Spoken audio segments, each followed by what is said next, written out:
Nah, di awal film, terlihat para pemain yang berhasil dibawa kembali ke base camp. Kemudian, Gi-hun pun berdebat dengan Sang-woo, karena dia tidak terima perbuatan Sang-woo yang mendorong pemain saat detik-detik terakhir di permainan jembatan kaca. Padahal, berkat si pemain yang berpengalaman bekerja di pabrik kaca itulah, mereka bertiga bisa menyeberangi jembatan itu. 내가 아직 살아있는 건 그놈 덕이 아니야. 내가 살아남으려고 죽을 힘을 다했기 때문이야. 어차피 우리가 저 돈 가지고 나가려면 그게 나의 수도 밀었을 거냐? 형 인생이 왜 그 모양 그 꼴인 줄 알아? 오지랖은 쓸데없이 넓은 게 머리는 존나 나빠서. 내가 이렇게 된 건 다 내 탓이야. 그것도 내 탓이냐? Setelah itu, datanglah para staf membawakan sebuah kado yang isinya pakaian lengkap dengan setelan jasnya. Saat di kamar mandi, ternyata Sabyok ini tertusuk pecahan kaca akibat ledakan dari jembatan kaca di permainan sebelumnya. Dan tampaknya dia sama sekali tidak memberitahu Gi-hun tentang hal ini. Di sisi lain, Hwang yang berhasil kabur ke suatu pulau mulai mencari dataran yang lebih tinggi agar HP-nya mendapatkan sinyal. Tapi ternyata frontman dan para stafnya pun berhasil mengejar Hwang sampai ke pulau itu.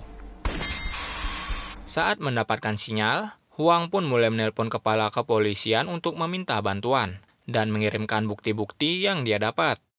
Kembali ke para pemain, saat itu mereka disuguhkan hidangan yang istimewa.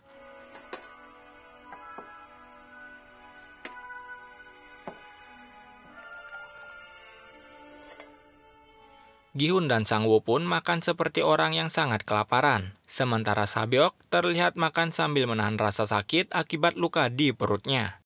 Kembali ke Hwang, saat itu lokasinya berhasil diketahui oleh para staf, yang kemudian mengejarnya sampai-sampai dia pun harus terpojok ke sisi tebing jurang. Hwang pun kemudian mengeluarkan pistolnya, dan kemudian frontman pun datang, dan mengetahui kalau isi pistol Hwang tersisa 1 peluru. Karena sepertinya si frontman ini mengetahui seluk-beluk peraturan polisi di Korea. Saat frontman maju, Hwang pun menembaknya. Dan saat itu, Hwang bertanya siapa frontman ini sebenarnya. Dan frontman pun kemudian membuka topengnya. Dan ternyata, dia adalah kakak Hwang yang selama ini dia cari-cari.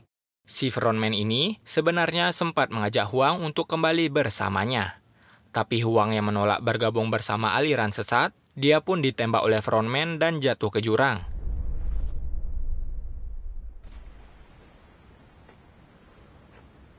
Kembali ke para pemain, selesai makan, para staf pun mengambil sisa makanan mereka dengan menyisakan pisau masing-masing di tempat makan mereka. Kemudian, pisau itu pun dipegang masing-masing oleh mereka.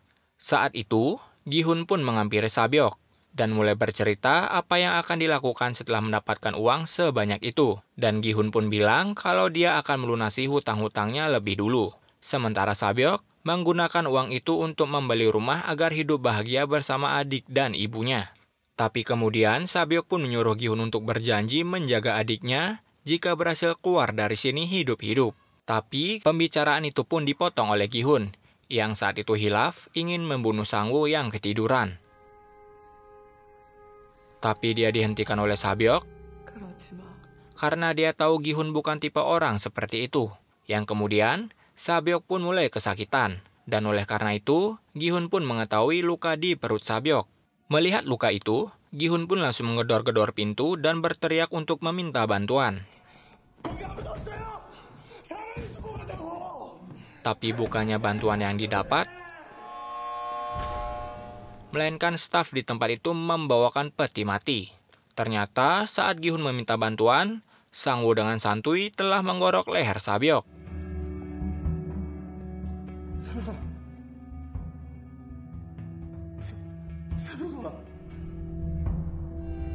Kejadian itu pun membuat Gi-hun sangat-sangat dendam dengan Sang-woo, dan film pun harus bersambung. Tapi kita langsung saja lanjut ke episode terakhir yang berjudul Hari yang Beruntung. Permainan terakhir pun dimulai. Tapi sebelum itu, mereka disuruh memilih gambar koin untuk menentukan siapa yang menjadi penyerang atau penjaga lebih dulu.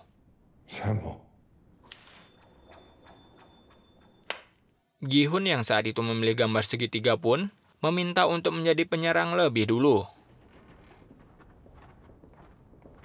Dan nama permainannya adalah permainan cumi-cumi. Jadi di dalam game ini, penyerang harus berhasil menginjak kepala cumi-cumi untuk menang, sementara penjaga harus mendorong si penyerang agar keluar dari gambar untuk menang. Dan di dalam game ini, boleh saling membunuh satu sama lain. Permainan pun dimulai yang ditonton langsung oleh para tamu VIP dan frontman. Gi-hun pun diam-diam mengambil pasir. 우리 어릴 때 이거 많이 했지. Dan saat waktu yang tepat, dia langsung melemparnya ke mata Sang-woo. 암행어사라고 했어. Dan bisa-bisanya lagi turun hujan saat itu, layaknya pertarungan Genji dengan Serizawa. 고통을 빨리 끝내준 것뿐이야. 그래서 죽인 거야.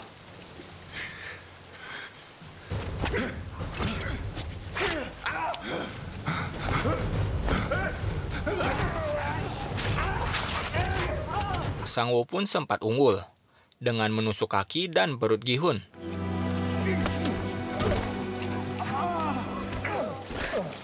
Tapi saat mau ditusuk lagi, Gi-hun langsung menahannya dengan tangannya.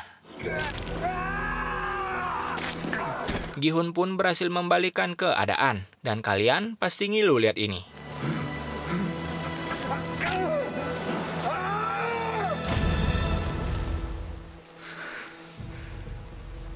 Sang-woo yang sudah tak berdaya pun ditinggalkan oleh Gi-hun yang saat itu melangkah ke kepala cumi-cumi. Tapi saat selangkah lagi, dia malahan balik dan meminta permainan agar dihentikan. Tapi itu belum dikonfirmasi oleh frontman. Kemudian, Gi-hun pun menghampiri Sang-woo dan mengulurkan tangannya. Tapi sayangnya, si Sang-woo ini malahan bunuh diri. 우리 엄마.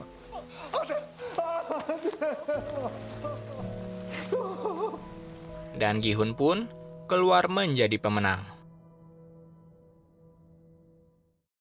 Singkat cerita, setelah menang, Gi-hun pun dibawa oleh frontman dan diturunkan di jalanan dengan mata ditutup dan mulut yang berisi kartu ATM.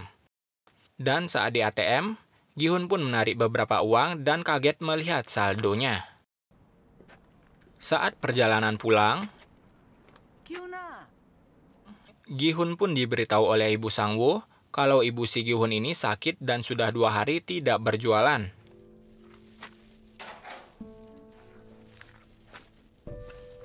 Dan saat sampai di rumah, Gi-hun pun melihat ibunya sudah tergeletak di lantai. Yang dia pikir sedang tidur, padahal ternyata ibunya ini sudah meninggal.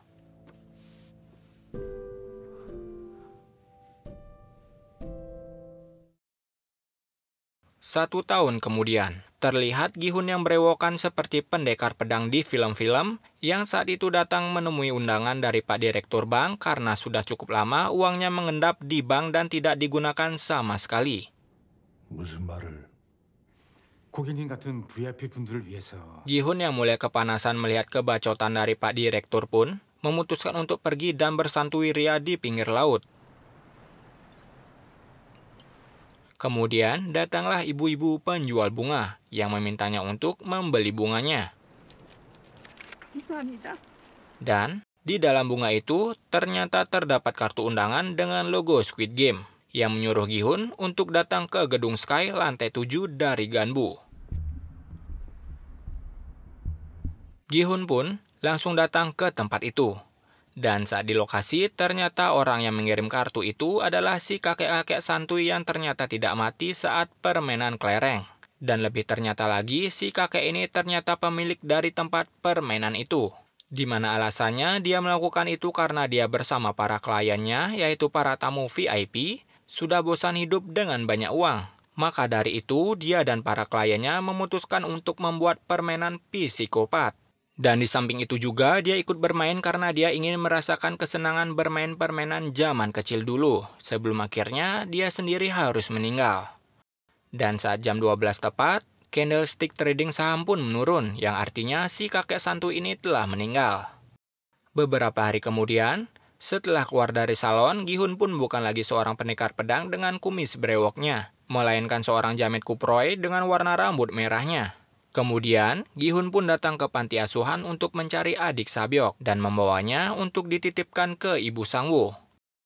Singkat cerita, saat itu Gi-hun yang sedang asik menelpon anaknya melihat si pria berjas yang entah siapa itu namanya sedang bermain dengan seorang pria layaknya dia dulu. Dan seketika Gi-hun pun berlari ke arahnya, tapi sayangnya si pria itu berhasil melarikan diri dengan menaikkan kereta api lebih dulu. Sedangkan orang yang diajak main itu langsung direbut kartu Squid Game-nya oleh Gi-hun. Dan saat akan menaiki pesawat, Gi-hun pun mengurungkan niatnya dan kembali untuk mencari tahu lebih banyak dari permainan psikopat itu. Dan film pun berakhir.